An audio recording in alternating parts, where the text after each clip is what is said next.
Hey, good morning and welcome to Breakthrough Walls. I'm Ken Walls and I'm your host. And I have a guy on today that uh, his story is absolutely mind blowing. His name is Erik Sorenson, and he just wrote a new book with Russell Brunson and Justin Benton and all of these other amazing rock stars. This dude also has a new book that he's going to share with everybody that is coming out here very soon. I think May the 11th. But anyway, do me a favor and go ahead and share this out. Share it out to everybody that you know. Let's get as many people on here as we possibly can. And let's listen to the story of Mr. Erik Sorenson. Stay with us. We'll be right back.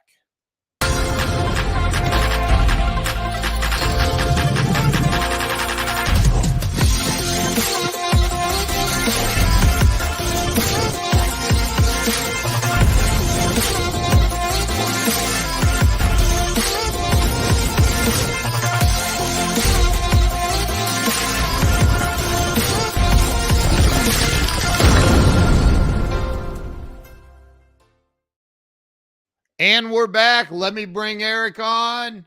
Erik, welcome to the show, man. Thanks, Ken. It's so good to be here and so good to talk to you again. I know. I am so excited to have you here. Look, I have met a lot of people, and your energy when I had you and Justin Benton and Russell Brunson and all the guys on the Amazon Live a few weeks, or I guess it's been a month or so ago now. Man, I loved your energy. I just love what you bring to the table energetically. And then I read your story in your new book with Justin and Russell, Inside the Inner Circle. I'm like, well, gosh, this guy's never had anything bad happen. I'm kidding. Like you have just So an wish that were incredible. true. I know you have an incredible story though, and a great energy. So listen, start by telling everybody where you were born and raised. Let's start there. Yes, I was born and raised in Utah, Farmington, Utah, which is just about 20 miles or so north of Salt Lake City, Utah. I actually had five siblings, incredible parents. It was kind of a dream childhood in the sense that my parents were very loving. They rarely fought. They served in the community, and it was kind of like Mayberry. It's funny because to this day, when I go home, my father passed away just a few months ago, but prior to that, I would leave the house and they would both be on the balcony waving goodbye, blowing kisses. We love you. I mean, that was literally my upbringing. I mean, my mom I get my energy from her. She's the cheerleader. My dad was a businessman. He was a little bit more conservative when it comes to his energy. But every morning when I was a kid, my mom, just to give you an idea of my upbringing, would pull our blankets off to wake us up in the morning for school. And she would sing the fight song of her alma mater, University. Which is Rise and Shout, the Cougars are out. And so literally she would sing that to us every day. So yeah, that was my upbringing. It was in a sense magical, but Wow. it was really interesting now that, I'm an adult now and you look back and say, well, that's not really that normal. Yeah, that's not normal. You're right. Well, do you do that with your kids? Like No. sing? My No. wife would probably slap me if I did. So, what'd you say? It's Farmington? Farmington, Utah. Yes, it's just a suburb of Salt Lake City. Yeah, there's a big amusement park called Lagoon Park in Utah. That's Farmington. Okay. So we lived up on the bench, up on the mountainside, actually, so we could see the entire valley growing up. And to this day, my parents live in the same home, which is awesome because when I go home, there's still pictures on the walls of everything I remember from my childhood, and little has changed in that home. Wow. Oh, you froze there for a second. That that freaked me out. I thought, he just lost. All right. So that's where you went to grade school, middle school, high school, all that, right? Yes. And listen, I've been out there, and that is such a beautiful area of this country. So beautiful. However, Salt Lake is an interesting lake, very interesting lake. And it seems to be diminishing. Is that the word? Oh yeah, yeah, definitely receding for sure. It has been for Yeah, years. it's crazy. So did you like play sports and all that stuff in school? Yeah, so when I grew up, my parents enrolled me in all kinds of sports growing up. Football was sort of my favorite, essentially Little League football, but I was like a late bloomer. I was the really skinny, scrawny kid growing up, and I wasn't that tall. I'm 6'4" now, but I didn't hit 6'4" till I was 21 or so. So my growth spurt sort Oh of wow. happened later. I was one of the smaller kids in high school, and then all of a sudden, I just shot up. It was kind of crazy. So I got involved in when my football career wasn't going to work out because I was probably 150 pounds or less. I Yeah. started playing volleyball. I started running track, cross country. So I became more of an endurance athlete in high school, and I actually fell in love with it in high school. And to this day, I'm still a runner, so it's definitely stuck Wow. with me. But that was my favorite thing was while volleyball was one. I played basketball with the boys and still do to this day as Yeah. well. But in track Yeah. was Track. What like the cross country part of it is seems so brutal to me. yes. Well, it was usually the 1600 or the 3200, which is the mile or the 2 mile in track, and then across country it was 5Ks, 10Ks, that kind of thing. That's crazy. That's crazy. So you were involved in sports. Did you go to college? What happened after Yes, high school? I did. After high school, I actually served a 2-year church mission, and I went to Chile, learned another language, served people for a couple of years. It was amazing. It Wow. was an amazing experience. I went almost a full year without speaking a word of English because they assigned you like a companion, and the companion I was with for the first year, there were several of them, were all native of either Chile or Argentina, and so it Wow. was really weird to go from taking a few years of Spanish in high school to being fully immersed for 2 years. And it was amazing. By the end of that experience, I was obviously fluent and actually had a thick accent when I came back that my parents Wow. and my friends would make fun of me. But yeah, I did that. And then I went to Utah Valley University for a couple of years, and I Okay. graduated with an Yeah. associate's degree. Then I went to BYU, Brigham Young University in Wow. Provo, Utah, after that. Wow. And what was your degree in? Marketing communications. I actually left Okay. before I finished. Few people know that. There were a couple of things going on in my life in challenging marital situation and other things that sort of forced me Yeah. to focus on that and leave. And then I stepped off and started a business, and I actually never went back, which is interesting because Yeah. it.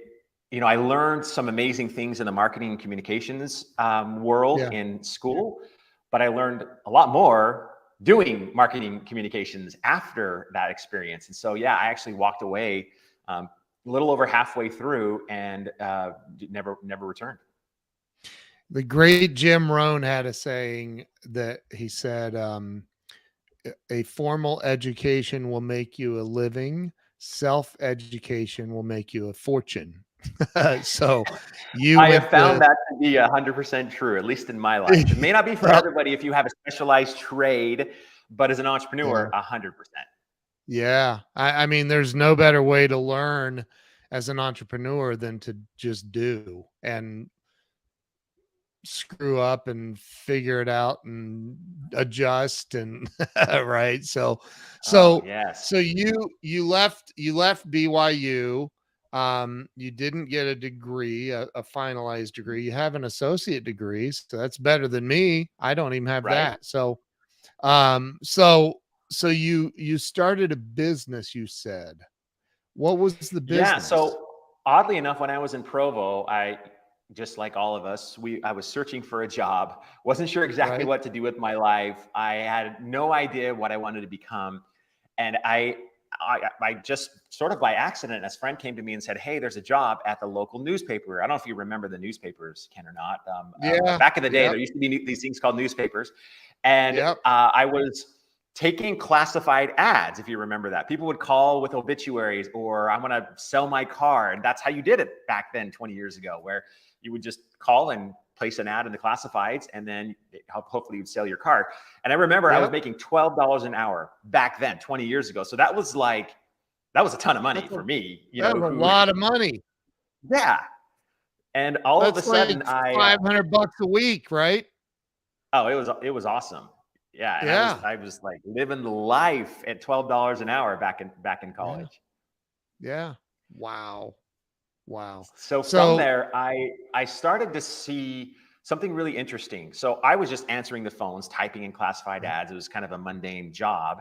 And there was an ad department that was sitting behind me with account executives that work with ad agencies, national accounts, local accounts as well, to place things like display ads. Of course, most newspapers at the time didn't really have an internet presence, and they weren't selling, digital marketing campaigns or SEO or pay-per-click or anything like that.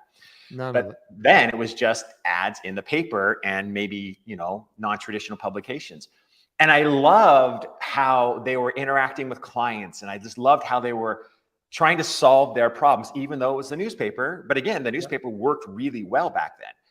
And I had an opportunity to join that team just maybe a year or two into that experience. And I remember my pay went to $25,000 a year. I was like so excited, like, oh my gosh, I'm a part-time student. I'm making $25,000 a year doing this job. And I started working with clients. And one thing happened that I will never forget, and I write about it in my, I'm trying to remember which book it was in. I don't think it's Commit First. I wrote about it in one of them, one of the two others, I believe. Yeah. And it was this client had me develop an ad campaign for them in the newspaper. Right. And I remember placing these ads, and I got a call maybe 2 weeks later, and they were like almost in tears, so grateful because I didn't know that the business was struggling, and this ad campaign worked, it hit, it connected, and it started to fill their business. And I'm like, that feeling of like a cause and effect, for some reason, it just seemed like addictive to me. And that call was like, I'm very impact driven. That call to me was the gold. That was the paycheck right there. And I was addicted. It was game over from that point on. I was diving full into the marketing and advertising world. But you were still an employee of the newspaper. I was. Okay. Yeah. So you decided at that moment you were going to buy out the newspaper and take over and rule the world. You know what? Yes, but I didn't have enough money to do that, because I probably only had less than $1,000 in my bank account at the time. But honestly, to put it into perspective for people listening that don't know what we're talking about, to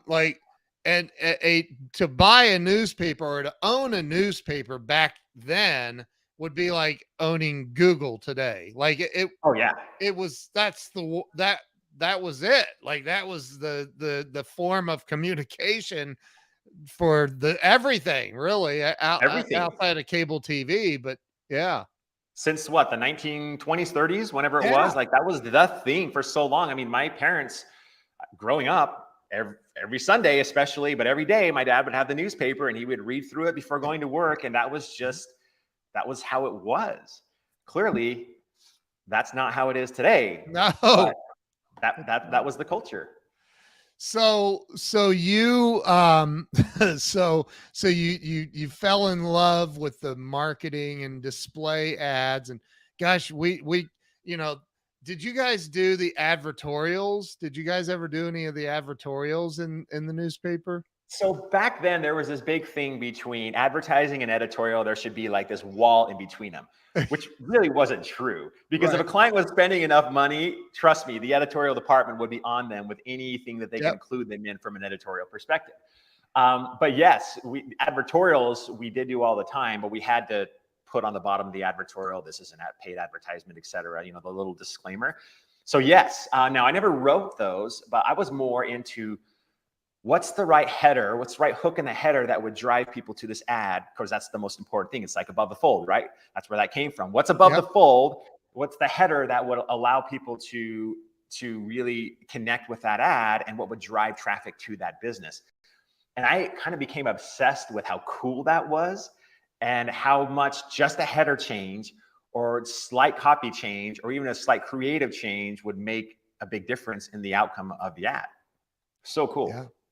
It's unbelievable. I love that. So talk about where things went from there, because obviously you didn't stay with the newspaper. No, this was the time where I was having major struggles in the marriage early on, and some things were challenging. I ended up having to leave school to try to take care of some things. And my advertising director at the newspaper left and went to another newspaper in Palmdale, California. And he called me up and said, "Hey, do you want to run my ad department?" And I'm like, "Oh, I don't, Palmdale, California, not the greatest place in California, but Provo was what I knew." And he offered me $85,000 a year at like 23. And I'm like, Wow. let me actually, maybe I'll look into this. I waited like 5 minutes and called it back. And I'm like, yes, I'm totally in. So, and I thought it was a good shift for, the things that were going into my life to hopefully maybe solve some problems where I wasn't so close to like family and everything. And for me, it was by the way, I've never really told this story publicly, by the way, Ken, you're getting this firsthand of that Wow. those early times. And so I started running that ad department, and it was super amazing to do that. And working with more high level accounts, I started working with ad agencies, which I'd never done before. In Provo, it was mainly direct local accounts. There was ad agencies and local accounts. And I started to fall in love with the fact that ad agencies could positively affect a business from 360 degrees. Whereas the newspaper was just, at the time, maybe 20, 30, 40% of their ad budget, some even more. And I hated the fact that I could help them, but I couldn't really make a huge impact through just one medium. And it bothered me. And so I started to think back then, what can I do to make a bigger impact? Because I wanted that phone call, right? I wanted that phone call again, like, hey, you changed my business. And ultimately, like, if you, as an entrepreneur, that like sometimes how your business goes really affects your personal life as well. And sometimes it's tough to put separation between those two things. If the business is going really bad, you go home, you kick the dog, you get mad at your wife, you start yelling at your kids, like whatever, like those things happen in that world. And when you're having a great day, life is good, and you're an amazing husband and father, and it shouldn't be that way. But sometimes it's hard to get away from that. So I decided, you know what? I want to do this. I want to make a difference, and I want to be able to positively affect these businesses from 360 degrees. And I had an idea for a company called Avalanche Marketing Group. And I just love the term Avalanche. It was really cool. I had a business partner that actually gave me the idea for the name.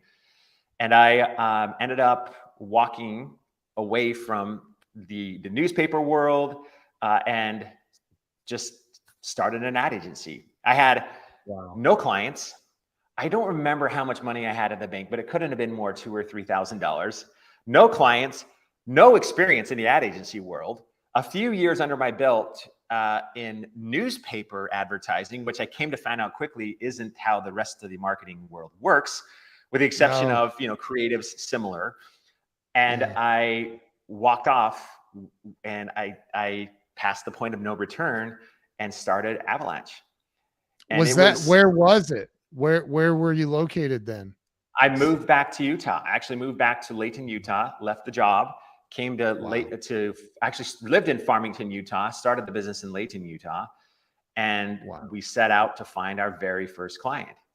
And I'll never forget, like, the very first client we got. I still remember the check. I can still vividly in my hands for the first client we got, because it was the day I knew I wasn't going to go bankrupt. And it was the day I knew that, like, I was actually going to be able to pay myself and sustain my living. And it was interesting because from the time I left the job to the time I started the business and started just going off on my own, I never missed a single paycheck, which was shocking to me. Like, I fully expected something is not going to go well with this thing. It was hard. It was scary. But it worked. And all of a sudden we started growing pretty quickly. So talk about in the beginning, and by the way, my wife is on here watching. She has an unbelievable marketing background. You would love talking with her. But with the when you went out to find that first client, was that I'm just going to go cold call, I'm going to knock on doors, what was that? Yeah, at the time we would just call businesses and we would pitch them. Call business, pitch them. Call a business, pitch them. We started focusing on automotive for a couple of reasons. The main reason really was because auto dealers spend a lot of money in advertising. So we Right, figured they if we do. can get into that world, all of a sudden things could go really well for us. And sure enough, our very first client was an auto dealer in Ogden, Utah. So, the Wow. check, if I remember right, was $17,000, which is more money than I'd ever seen in my life before in a single check. In one check. And yeah, and I would, of course, that $17,000 also went to pay for the campaigns and the media buys, et cetera. But it still, for me, it was like, oh my gosh, I'm going to survive. I'm not going to die. I'm not going to go bankrupt. This is great. Yeah. This is amazing. So you wow. How quickly did you get your next client? Oh, I don't recall, but Okay. we had a Gold's Gym franchise, and the franchise owners and I are still dear friends today. And Wow. we were hired by, I believe they were our second client, was the Gold's Gym franchise in Northern Utah. And that was a fun account because we would create some really fun creative campaigns with Gold's Gym because it was very creative driven. And so we had that account all the way until they sold the franchise to just a few years ago, 3 or 4 years ago. So they were a client from us for about 15 years or so. So it was Gold's Gym. And then all of a sudden we got the Kia Motors North America contract, which was kind of huge, which is a regional contract in the state of Utah. So we were working with Kia Motors to do their creative and their buys. And then we started getting another dealership. And then we started getting clients in Southern Utah as well, other automotive clients. And then we started picking up other types of businesses from financial to others. And it was interesting because we were heavy in automotive, but we weren't stuck in automotive, which was nice because I found out quickly that automotive is a really tough, not tough from a perspective of driving people to their lots, but tough from that whole culture of automotive is kind of hey, you go from hero in 1 month to zero the next day.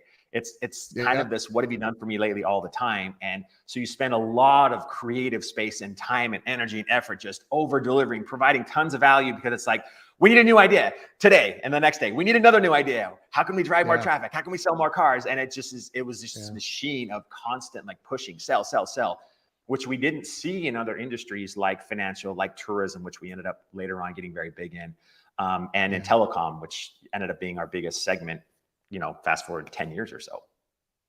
What year did you start that company? That was in 2002, right after the Olympics in Salt Lake City. Started that. I think it was 2023. It was a year after that. So 2023. And I had that going and I ended up 2003, you mean? Sorry, 2003. Yes. So you just started this year. Good job. Yep. I've aged 20 years in a year. Dude. Yeah, right. So that was in 2003. That's when I started my web development company, was in that period of time. Oh, wow. And it was interesting because I my very first professional client was a Mercedes-Benz dealership. And I remember sitting with the president of the dealership, and I said, you guys aren't even listed in Google. And he goes, what's Google? Right? Wow. Because it wasn't anything back then. So, but how far has it come in 20 years? You think about it.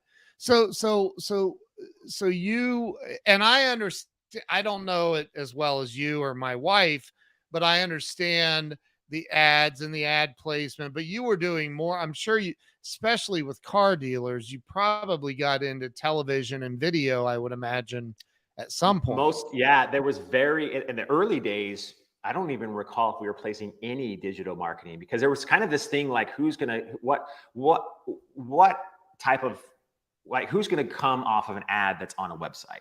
Like is that actually going to drive traffic? And it was direct mail, very heavy direct mail. It was TV, very heavy TV. Radio was really big as well. Some Billboards. PR, although at the time we weren't great at that. Yeah, that's essentially what it was. Did you do billboards and all of that? Oh, yes. Yep. Yeah. We did outdoor advertising for, well, really, essentially my entire agency experience, because outdoor does a great job of like creating awareness, and you can be fun with that. Gold's Gym was heavy outdoor, heavy direct mail. So we were involved in mostly traditional advertising. And it's funny because, back then, to film a TV spot, it was expensive. We got to the point where we were charging, $60,000, $70,000 for a 30-second TV spot, which with cameras that weren't as good as this back in the day. So then the production level, like I look back at some of those spots and I'm like, oh, that's so terrible. But at the time it was cutting edge, and it looks horrible now. And it's like you could literally do better with your iPhone today. It's unreal. And not to mention the you can edit with some apps on your iPhone that like are better, way better than what we had back then. Like, it's crazy. And if you want an aerial shot, you had to get a helicopter. You didn't have drones, like all of those things. Jill, I'm with you. I miss those days sometimes too. It was a lot harder, and you had to be more creative, and there was a lot involved. And I mean, we would usually like shoot a series of maybe 3, 4, 30-second TV spots. Oh, there you go, right there. Yeah, there's your 4K, there's your $2 million helicopter. Really, $900. Yeah, wow. Look, my buddy Joe says, wow, Grandpa, were the TV spots black and white? No, but they were probably borderline. Yeah, right. Oh gosh, that is so funny. She said she has, my wife has reels of her early TV spot. So when you like, how, I'm sure eventually in that agency, you could, it only took, I think by 2006 or 7, like, dude, website advertising was real, especially because of Google, right? So at what point did you start? I'm going to assume that you took your agency into the digital realm at some point. Yes. It was probably we were probably a little bit late to the game because we were so good at creative and traditional advertising and so focused on that. So by 2009, I had some partners, and we decided a couple of partners went a different way. I decided to go a different way. We ended up selling to a buyer, came and approached us that was a client of ours and said, hey, I want to buy your agency. So we decided to do that, which was actually a good way to sort of exit the partnership and do something new. And I kind of wanted to go off on my own anyways. So that ended up working well. It worked out in the sense that it created a transition point, a pivot point. But the hard part about that is the deal went bad, like really bad. And we didn't get our full money out of the deal, and it ended up like kind of blowing up. But I started my next agency, which was Sorenson Advertising, which ended up being my big agency. So that was 2009, end of 2009, and I actually sold that at the end of 2016. So it was probably about that time where we really started to transition into digital marketing, from not just banner ads, retargeting, pay-per-click, SEO. Like there were a lot of things that we could do at the time that things have changed now, but we definitely got very heavy into that. But we also started to get a lot of clients that, we do like pre-roll and video ad networks, et cetera. But at the time we were transitioning away from automotive because automotive was interesting that it just kind of took a lot of time. And funny story is when I started my second agency, I had partnered with one of our clients who was a car dealer, owned car dealerships in the state of Utah.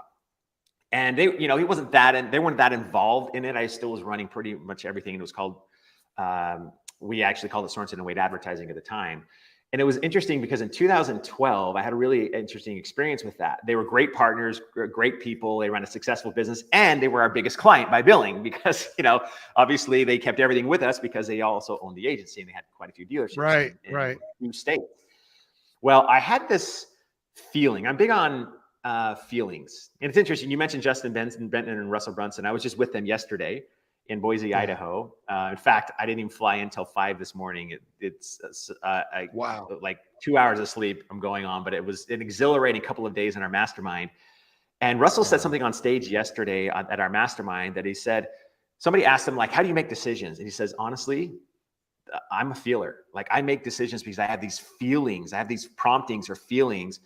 And he Yep. explains it like from him, it was from God. And that's kind of how it was for me. I had this Yeah. feeling in 2012, and we were doing like maybe $3 million a year in my second agency, first couple of years in. So we went from basically 0 to about $3 million a year.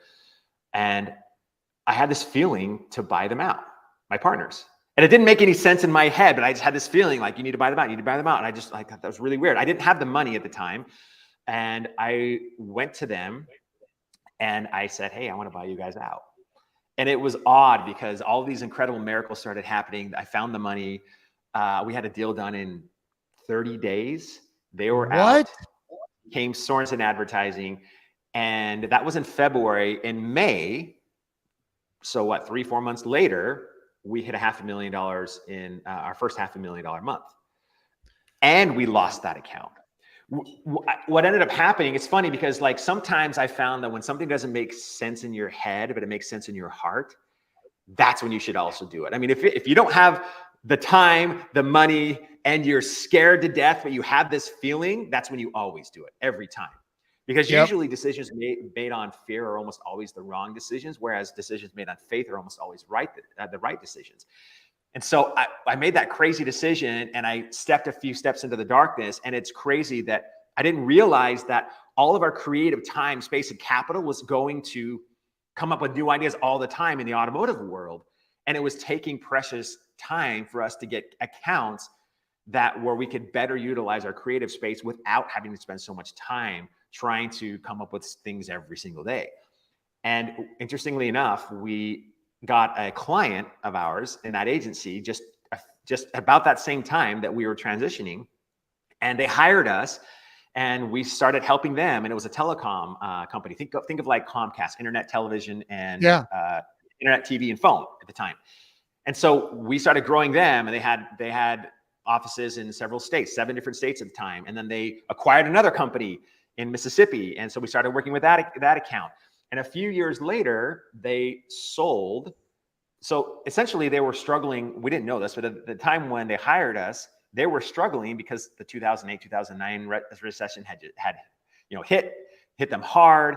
Their valuation was fairly high at the time, and it dropped in, like, if I remember right, in a fourth or something like that. Yeah. And the valuation at the time, if I remember, was around $20 million, this company. Well, just a few years later, they sold it for $370 million. And it was like, in the telecom world, it was one of the biggest like turnarounds. And I was talking to the owner, like, what was the difference? Like, how did you do this? And she told me 5 things. And the third thing was, we hired you. And word started, and I was like, whoa, like, that's the paycheck. Like, it was amazing. It was the coolest thing ever. And word started spreading, and we got hired up by all of these similar companies that weren't competing with our client in different states, like USA Communications and a few other really cool internet TV and phone companies.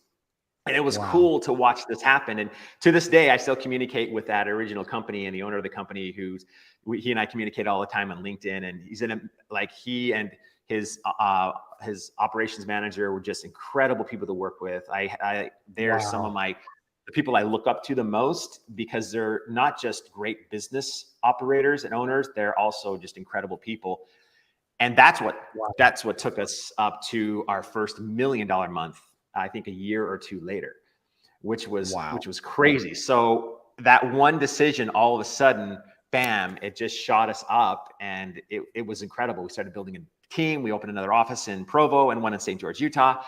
And it just was incredible to work with that world. We started getting into tourism and working with a lot of the national parks in the state of Utah. And it was just amazing to go through that whole period of be so heavy automotive. And all of a sudden we're doing these really fun, cool projects. We got hired by Walt Disney Theatrical to help them with this program. We got hired by the FBI, the US Air Force. Like, it was really amazing what happened when all of a sudden you had one success and people started hearing about it. And all of a sudden we started getting hired all over the country.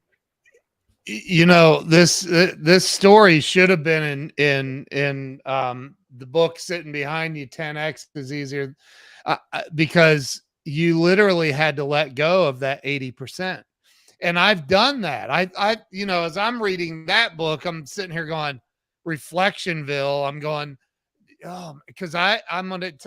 The very first deal I had in my web development agency was a car dealership, and they had no idea that they even needed a website. So it was like none. And so first off, it was the cheapest one I've ever done, I think. Second, they wanted to spend 50 bucks a month was the most the guy would spend for Wow. maintenance.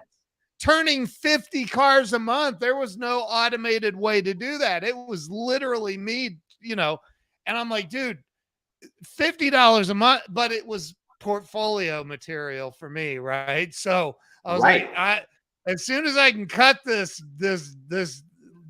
dead weight, I'm going to. So I think it's an important lesson that you just said. Man, you gotta be willing to cut the. Sometimes you gotta cut and follow your gut. You I have love to, that. right? Cut. I'm going to use that in my next speech. Cut and follow your gut. I mean, So you good. do, but it's true.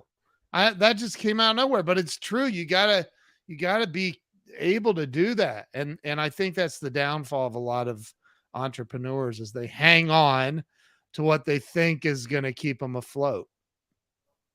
I reflected on that a lot, and I've used that in different speeches as in my speaking career.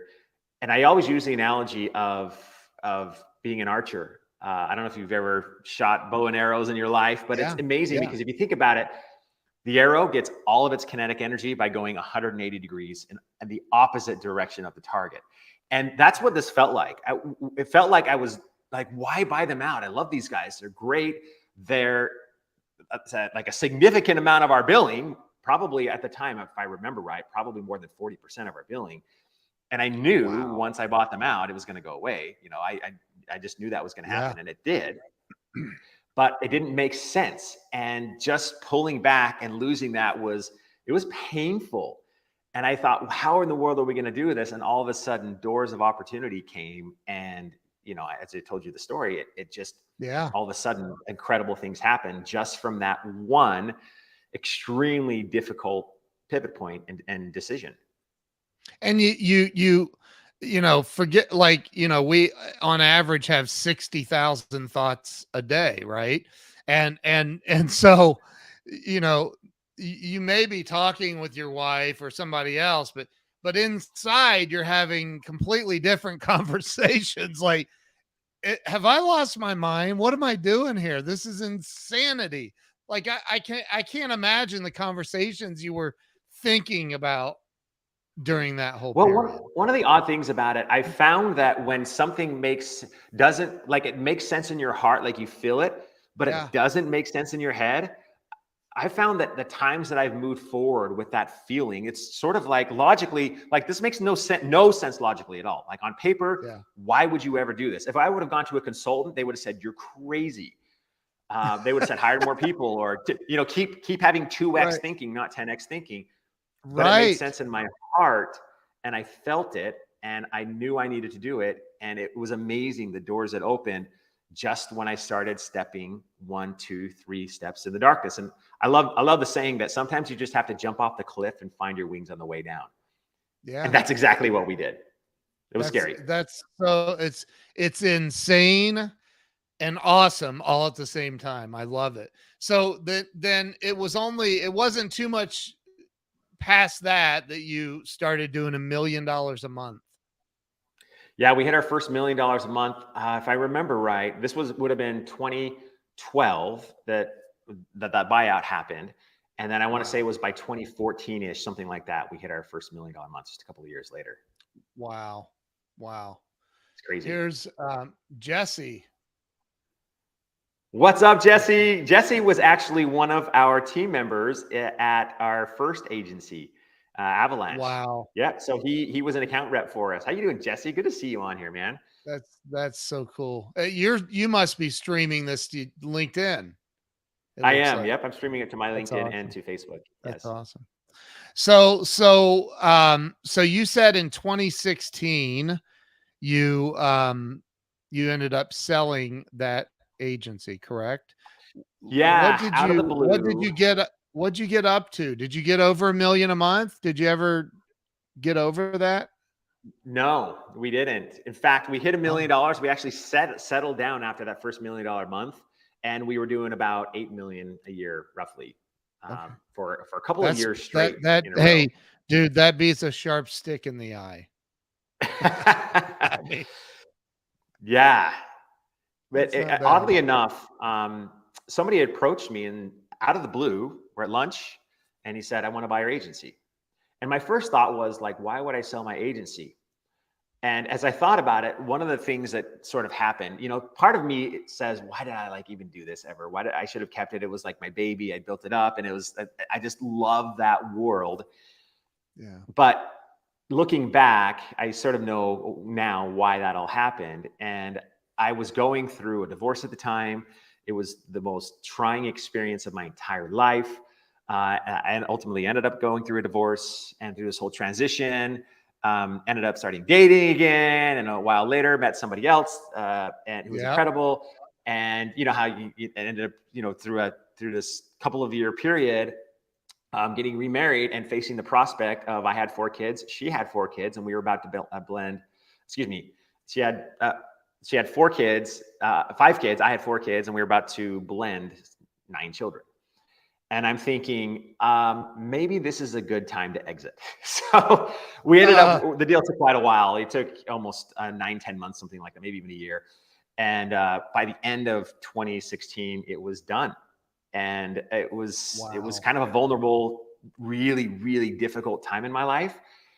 And I realized, okay, this is I'm entering a new chapter in my life. I'm gonna do this, and so I ended up doing it and selling it. And by the end of 2016, I was completely out, which is a whole other story, which kind of leads into exactly what I'm doing today. But Wow. it was a really interesting experience. I'm this I mean, this is off of your LinkedIn right here. Um, man, this is so it's by faith, not sight. That's right, Mag. Man, what an unbelievable story. So you were out in at by the end of 2016, you said. Yes. Yep. Dude, By the that end of is 2016. crazy. Wow. So okay, what happened next? And apparently, and you blended. You said 8 kids or 9 kids? She had 5, I had 4, 4. and we Okay. blended the 9 Wow. together, and then we ended up a while later having 1 together. So yes, So you have amazing. 10 kids. 10 blended kids. Yes, her. Wow. Yes, amazing. Wow. Wow. That's like a I mean, you could start a sports team. Like that's a lot, that's Well, a lot of we kids. had 1 dancer, 2 cheerleaders, 3 football Wow. players. So yes, it Wow. was pretty insane at the time. Dude, And it was that's interesting because so like when we went through insane. this transition, like things on the family side were great and it was Yeah. fun. And I didn't really work much for a while, actually. I was trying to Yeah. figure out what I wanted to do. I was dabbling in things.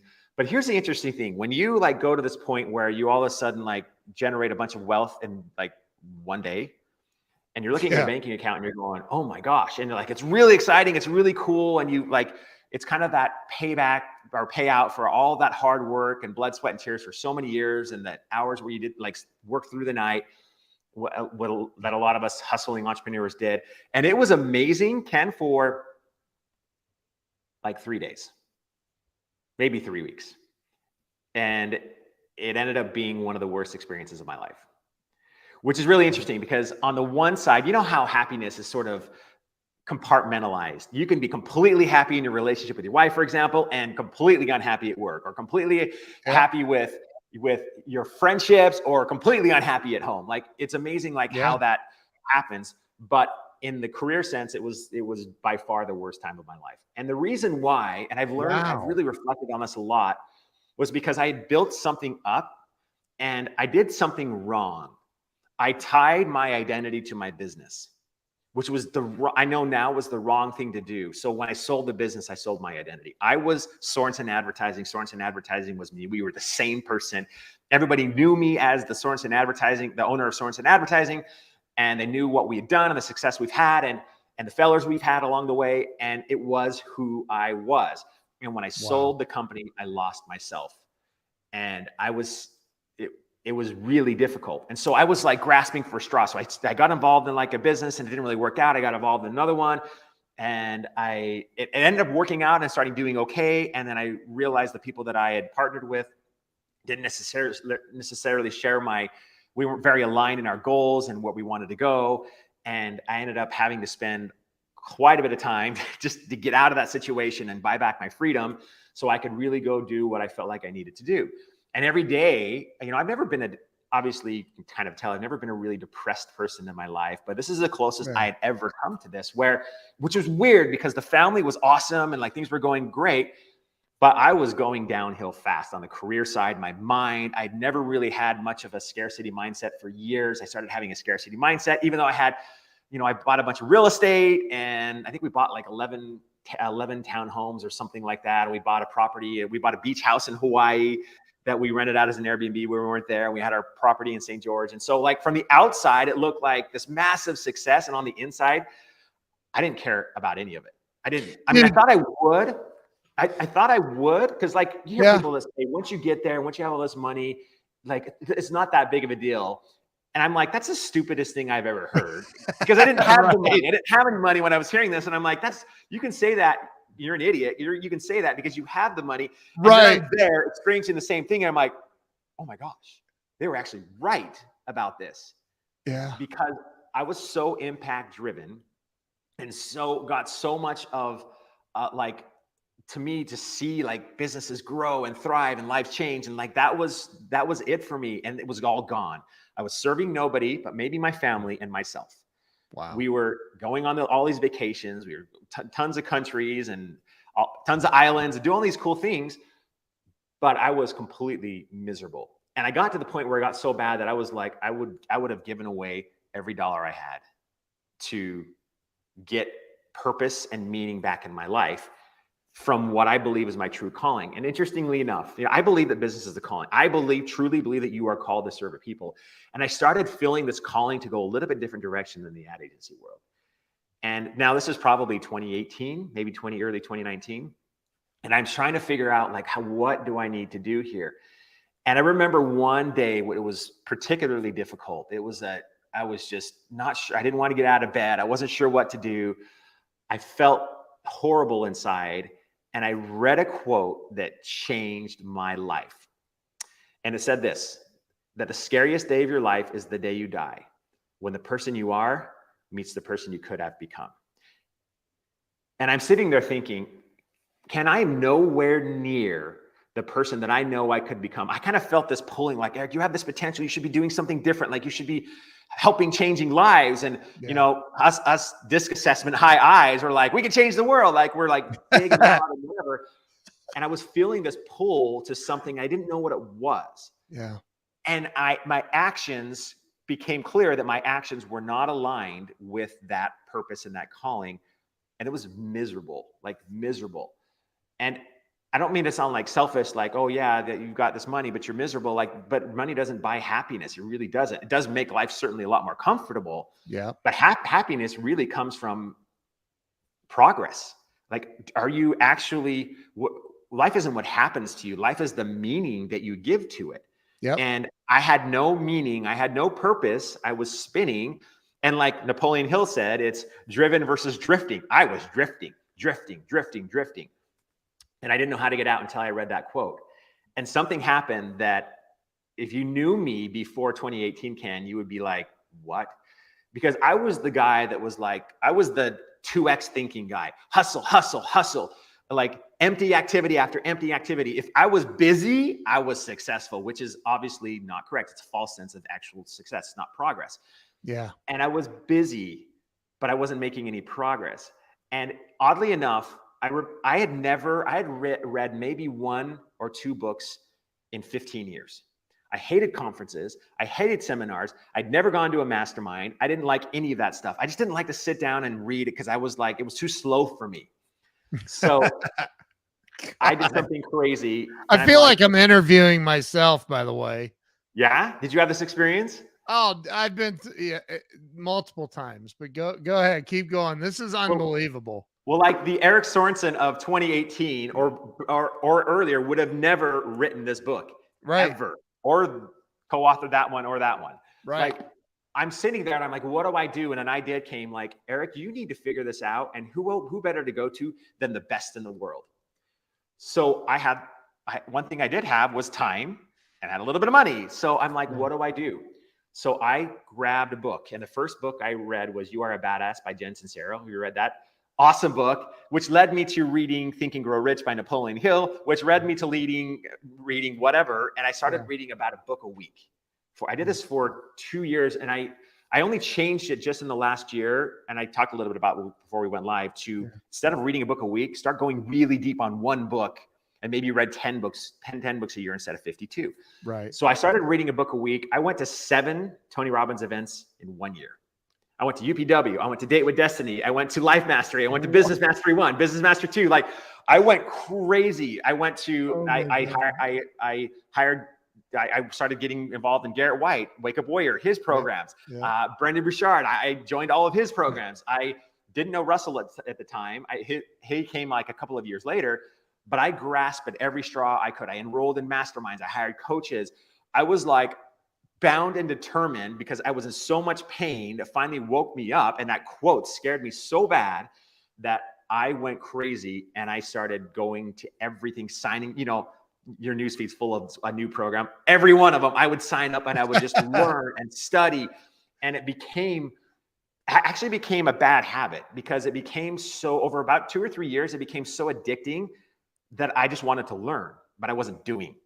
Hang on, let me get my link to send you real quick. I'm just to my program. Yes, I still do that. That's so funny. Oh my God. I get it though. I get it. I totally get it. So you were, I don't want to put words in your mouth, but essentially you were looking for yourself. I was trying to find myself. Yeah. And it took probably 2 years, but I remember the day, May 22nd, 2019, where I had really more of an inkling of who I was. And now, Ken, I know exactly who I am. I know exactly where I want to go. I know exactly what I want to be. I know what the future self of Erik looks like in 5 years, what that future self of Erik looks like in 10 years. I had no idea any of that at the time. It was crazy, that transition. And then, oddly enough, instead of the person that never went to a conference to going to every conference, now I'm speaking at conferences almost every week. I have a speaking engagement on Sunday. I'm speaking at my live event in Nashville, May 11th and 12th, which is the day of my book release. I'm speaking with Les Brown next month, which is awesome. I don't know if I'm supposed to announce that yet, but we have a virtual event and our graphics are going to be launched next week. So I'm going to be speaking with Les Brown next month. I've spoken with some incredible people. I've spoken with Russell several times on stages with Russell Brunson. And I hired him as my kind of coach in the inner circle group that he has. And I've been learning from him for the last 2 years. So it has been just an incredible opportunity to go from never reading a book to writing books, which is weird, to being on stage, to speaking to audiences across the country and teaching other people how to extract the potential that they have, wake them up like I need to wake up and help them rise to that potential. That's my calling. That's what I love. And that's what I'm doing every day. It's life-changing. Dude, I cannot believe we've been on here 54 minutes. That's crazy. Like, I feel like we just went live a couple minutes ago. How do I? Nuts. So let me unpack some of this because wow. Talk about, because I want to hear your perspective. I'm 54 years old. I've been around the block a few times. Talk about what you see with entrepreneurs or people in general. See, I think, and I agree with you what you said about once you achieve the money goal, it's not it's just not that's not where happiness is. However, I have been broken homeless and I've been wealthy, and broken homeless sucks compared to wealthy, right? Like 100%. like Absolutely. it just sucks. Wealthy's way better, but it's not where happiness is. So my question is, in your opinion, don't say fear because everybody says fear.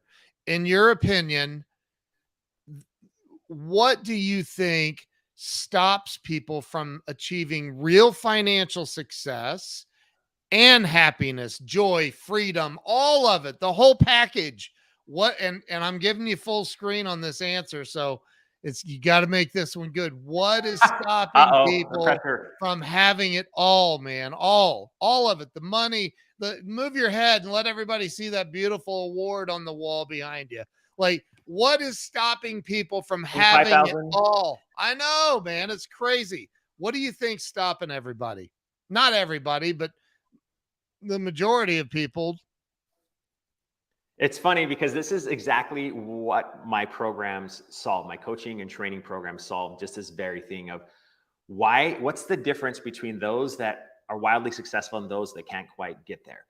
And I write that, in fact, this entire book, Commit First, is exactly about that. It's the key to unlock potential, break through obstacles, and achieve your possible. That's why I wrote the whole book. And even the word commit, when I started thinking about that word, I thought it was going to be super boring. Like, who wants to write a book about commitment? It's not exciting. But I realized that the key, the absolute key to those that succeed and those that don't, it isn't hunger. Hunger's a part of it. A lot of people say that. It isn't necessarily drive, because drive can be sporadic sometimes. It isn't taking action. It really comes down to a few things. Number one, do you actually know what you want? Because I didn't know what I wanted for most of my life. Are you really absolutely clear about what you want? Clarity is like the source for everything. Do you know why you want it? Simon Sinek, start with why, right? Like why, what's that emotional driver that actually wants to get you there? But then what we usually do is we go into the action mode. And the problem is like we hear like, oh yeah, we need to commit, but normally action is like the main thing and commitment sort of the supporting thing to action.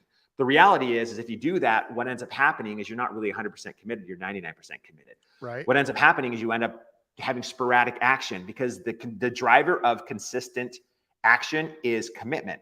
Commitment needs to actually be the main thing. Action follows commitment. And so the thing that really keeps people from like achieving great things is maybe they'll commit to like leveling up, or they'll commit to like their business or whatever that might be. And they start marching along and things get really hard. And all these obstacles start coming their way, which happens to all of us. Yep. And there are those that give up and those that don't. Those that don't give up are the ones that are 100% committed versus 99% committed. There's a huge difference. When I was a kid, like people would, my brothers would chase me into a room. And if I could get to my room really quick and I could shut the door, I knew that there was no way they were going to get in, and I knew I would live to fight another day. But if I left the door like 99.9% closed and it wasn't all the way, they could leverage it and open that door wide open. And commitment's kind of like that. Most of us think we're committed to something big, but we're 99% or less committed. And 99% or less committed is actually not committed at all. It's the difference between trying and doing. And what keeps us from being 100% committed ultimately comes down to us thinking it's that 60,000 thoughts a day that we have. 82% of, by the way, which are negative, and we only repeat 7% of the thoughts that we have from previous months, days, and years. Yeah. And so it really is that 82% of the negative thoughts that usually are directed towards ourselves that constantly tell us all the time that we suck, we don't have what it takes, which comes down to really two things: I'm not enough or I'm not worthy. And if I'm not worthy, then ultimately I'm an imposter or whatever that might be. And you said, don't say fear, because fear obviously is the foundation of all that. Right, sure. But it really are those limiting beliefs that do that. And so when you're 100% committed, it doesn't mean you're not scared. You're scared, but you do it anyways. When you're 100% committed, you don't have to make a decision every day to continue towards that goal that you have. you only have to make it once. 99% committed means that you have to make a conscientious decision every single day to move forward on your commitment, which leads to decision fatigue, which leads to ultimately you breaking your commitment because you're not actually 100% committed. So what I do, and just really quick, because I know we're running out of time, hold on. It's the internet and it's my show, man. We got all the time. Dude, I have a plane to catch in a little bit, but other than that, we're good. So well, what I've learned, like the reason why I call it commit first is because all of us have good intentions of committing to the thing that we want to do. I mean, we have good intentions of committing to our New Year's resolutions, yet 93% of people break their New Year's resolutions by week 3 of January. It just doesn't happen. And commitment, honestly, like when you look at like things like marriage, finances aren't the number one cause of divorce. Fighting or cheating isn't the number one cause of divorce. Right. I mean, obviously we all know that the number one cause of divorce is marriage, right? But outside of that, the number one cause of divorce is lack of commitment, 73%. There's a stat that I put in the book about it. 73% of marriages failed because of a lack of commitment. We are in a world where commitment doesn't really mean anything. Be with whoever you want, sleep with whoever you want, do whatever you want, commit to this person, but don't break that. Like, it's not really a thing anymore. So I realized from my Ironman days, actually, what committing first meant. And I'll give you a perfect example. When I had this feeling, again, to write a book. Ken, I didn't want to write a book. It sounded horrible. It sounded to me like chewing glass, sitting down for 4 or 5 hours a day, typing no, I don't want to do this. I'm a speaker. I want to be on stages and changing lives from stage. I want transformational experiences with audiences. No, I am not writing a book. 2 years ago, I had this feeling. And actually, I knew what the name was, which is really weird. Like, you write this book called Commit First. And I'm like, no, I'm not doing this. A year passes. Last, I don't know, July, October, I get a call from somebody saying, hey, will you co-author a book with me? Or kind of contribute to this book. And I'm like, and it wasn't the Inner Circle book. It was another one called The Owners, which is right here. And I said, sure. 2 weeks later, Justin Benton, hey, you want to be a part of this book about the Inner Circle? You want to write a chapter in it? I'm like, absolutely, let's do that. Both of them actually went on to be bestsellers. Yeah. So I'm like, the first 20 years of my career, nobody has ever asked me to write a book with them. And it happens twice in a month. Yeah. And I'm like, okay, I'm going to do this. I'm going to commit and I'm going to do this. Of course, I was 99% committed. So 4 months passes and I'm thinking, I still haven't done this. What's your problem? And I said, and I knew in my mind what it was. You're not living the principles of your own book. I needed to commit first. So on January 11th, I went live to all of my social media channels. And I'm like, hey guys, I'm so excited to announce on May 11th, there's this book coming out called Commit First. It's going to change the world. Here's what it's about. Blah, blah, blah, blah, blah. Ken, I hadn't written a single word, not one. Oh not my one. God. That's unbelievable, dude. May 11th is the date of my live event. I told all the people that were coming to that, you're going to get a copy of the book because it comes out the day of the live event. It's going to be on your chairs in Nashville, Tennessee, which is obviously in 3 weeks. And nothing had been written. Then every speaking engagement that I've had, which has been probably since January, I don't know, 30 or 40, 50 speeches, a lot of speaking engagements, said the same thing. So then that's called Commit First. Commit First is essentially, you have to make it harder to break your commitment than it is to keep it. Because most commitments are harder to keep than they are to break. There is no way I would have faced the embarrassment of getting on stage and my integrity broken by not writing this book.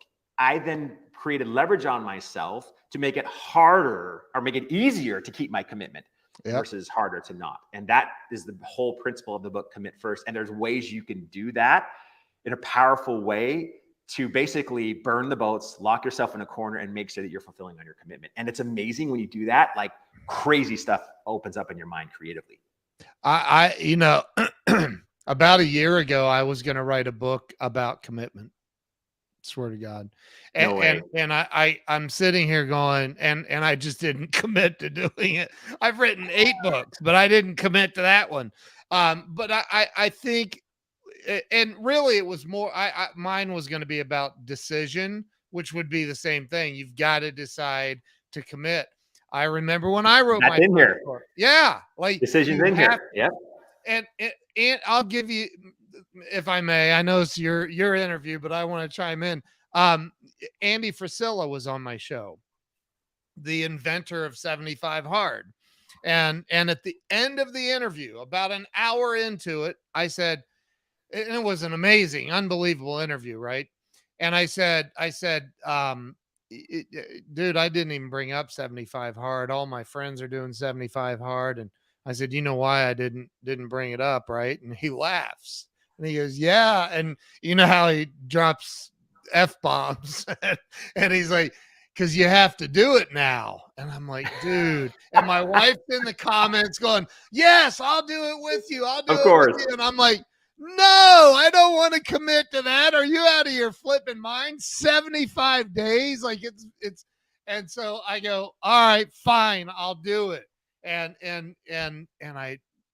I, when you're like, you're right. Cause there is no way I was breaking my commitment to Andy freaking Frisella. No way. Wasn't going to happen. And neither was my wife. We both, and so we did it and we finished it and it was the best thing we ever did. Right. Like it's life changing.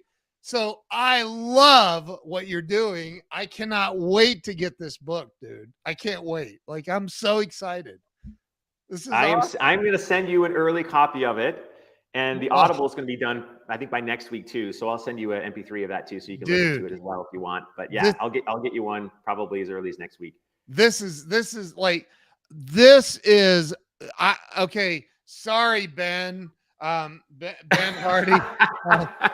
But you can't say that. He's my hero. I know he's my hero too. Like, I love this guy, but dude, this might be the most important book ever written. Because if you don't make a commitment, it doesn't matter what you dabble in. You're not, it's like trying to be a little bit pregnant. It doesn't work.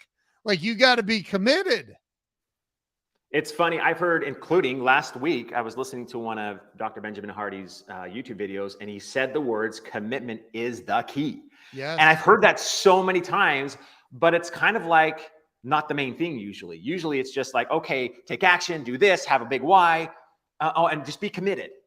And commitment's just a word. But what I wanted to what I realized in my life, that the times where I actually kept a commitment versus broke a commitment, it was because I did some version of commit first. In other words, I, again, made it easier to keep my commitment and harder to break it versus what it normally is. Yeah. That doesn't mean it's easy. It just means you put up so many, like, I didn't just go live.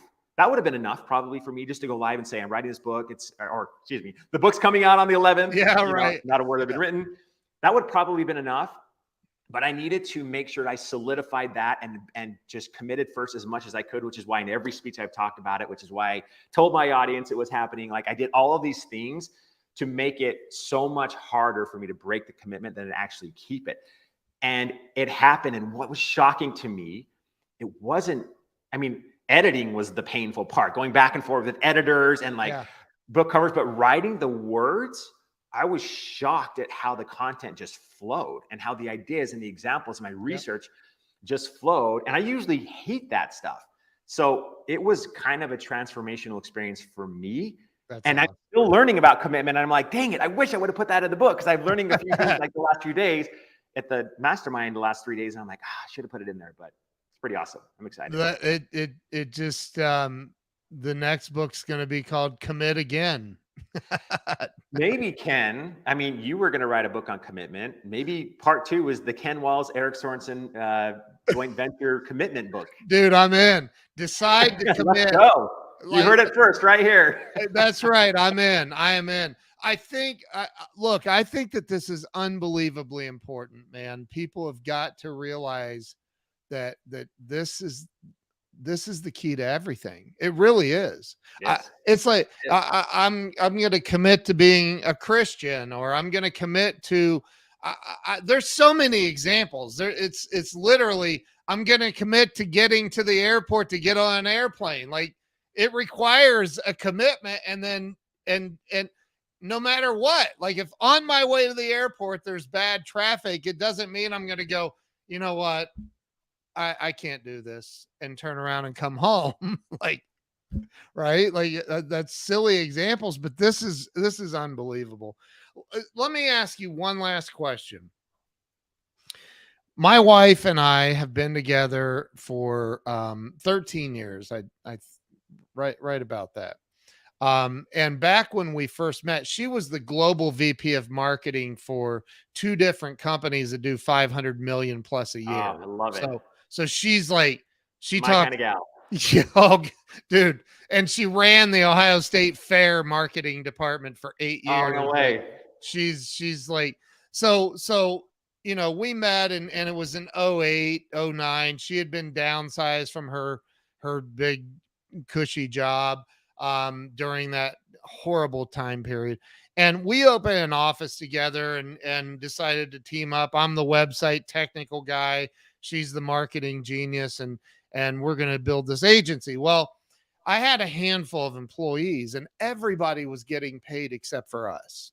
And one day, this guy, this big dude that worked for me, knocks on my door. I'm on the phone. Yeah, what do you want? And he's like, there's a dude looking in the windows of your SUV out in the parking lot. And I'm like, you're bigger than me. Kick his ass, man. Like, what do you like? Just get him out of here. And he's like, he's got it blocked with a tow truck.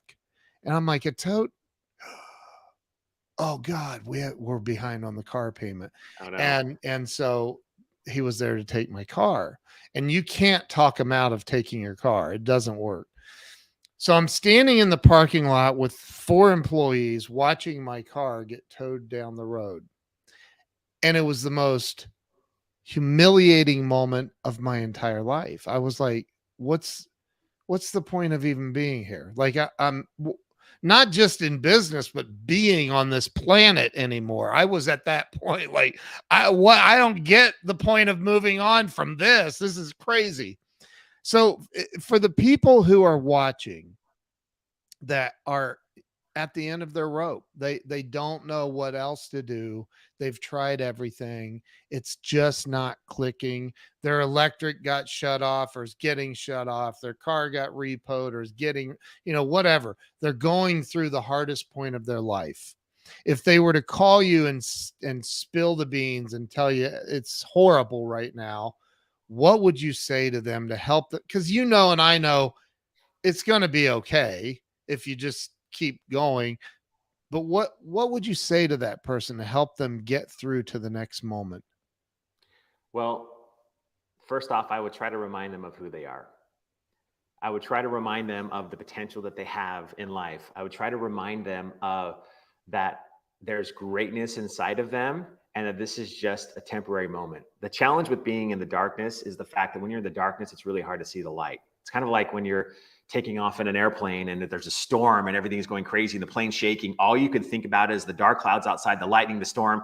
And then inevitably, when you get to 35,000 feet, you hit the top of the clouds. And I'm sure you've all experienced this where it's clear and there's sun shining above, but it's so hard to see that when you're in the midst of darkness. Yeah. For me, I realized something after the darkness that I didn't know when I was in the darkness. And that is this, that the darkness is divine. The darkness is the place where you actually learn your greatest lessons. If you've ever read the book Peaks and Valleys, highly recommend it. You can listen to it in like an hour and a half or 2 hours.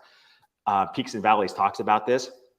But I would never want to go back to those days where I was in darkness. And it's happened several times. But I can tell you this, I would never, ever wish it away.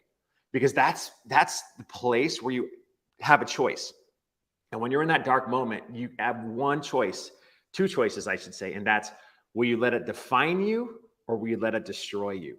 And I would tell them a story of, I was in that darkness. I was in several times in my life, in my former marriage, especially with like the worst day of my life was the day I told my kids we were getting divorced. It was the worst day of my life. To this day, it was one of the darkest, if not the darkest times of my life. And I couldn't think of anything but that day. And imagine what would have happened if I would have decided to just stop it then.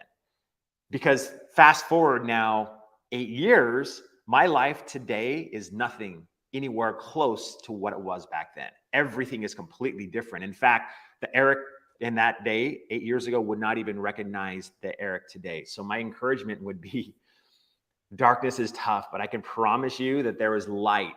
If just keep going, keep trying, keep pushing, reach up like I did. I had to have an experience where I was like praying, finding an answer. And for some reason, that quote woke me up. And I started reaching as high as I could. And it didn't get easier at first. Even when I started to come out of the darkness, life still got more and more difficult. But there became like this breaking point where I all of a sudden realized that there was more. And I all of a sudden realized that I was on the right trajectory. And the key is you don't have to be amazing tomorrow. You just have to be a little bit better tomorrow than you were today, and just start taking steps out of that darkness. And I can promise you, ultimately, you'll look forward a year or 2 years from now back at that life and be so grateful for the experience, but at the same time, obviously never wanting to go back, but so grateful that you pushed through and persevered through the dark times. So that would be my encouragement. That's what I would say. That is incredible. Erik, you are amazing, dude. Where can everybody, I forgot, I needed to ask you this up front and I forgot. Where can everybody find out more about you? Do you have a website address? Is there? Yes, it's a really tough one. It's eriksorenson.com. The book is at commitfirstbook.com. You can pre-order it there, but it'll be on Amazon on the 11th of May. Now, is the book linked from eriksorenson.com? It is. Yep. It absolutely is. Okay, good. Man, this has been an absolutely amazing hour and 16 minutes. Wow. Everybody watching, make sure that you follow Erik everywhere on social media. I mean, if you don't see how powerful and amazing this dude is, then why are you even here? Oh, you're awesome, Ken. Thank you. That's a joke. But no, listen, I really appreciate you coming on and sharing. You're awesome, man. I love your story and what you've been through, and I can't wait to see what continues to unfold for you. And I feel like I'm just getting warmed up, and right. Yeah, and you're doing amazing things with your podcast. Is one of the best in the country. And you're an incredible person. Just knowing you the last month and a half, it's been amazing. It's crazy, man. I feel like I've known you forever now. It's nuts. Well, we might be neighbors in the future. You never know. Yeah, we will talk about that live. We won't. You sure you don't want to? Positive. Got to work through some things first. Yeah. Well, listen, everybody watching, thank you for sharing this out. If you've not shared it out, redeem yourself and share it out now. Go ahead and do it. And because there's so much power and wisdom in this episode. So, Erik, thank you so much. I'm going to go ahead and end the live stream, but stay with me. Everybody watching, thank you so much. Pull up your book one more time so everybody can get a peek at that. And that it's coming out on May the 11th, correct? Yes. May the 11th. So awesome. So awesome. All right, everybody, go make sure you pre-order the book, and we will see you all. You'll see Erik on an Amazon Live with me as well. So we're going to be promoting this book. So, all right. Hey, we'll see you guys later. Thank you so much for being here. Erik, hang tight. We'll be right back with you. Thanks so much. We'll see you guys later. Thanks. Bye-bye. Thanks.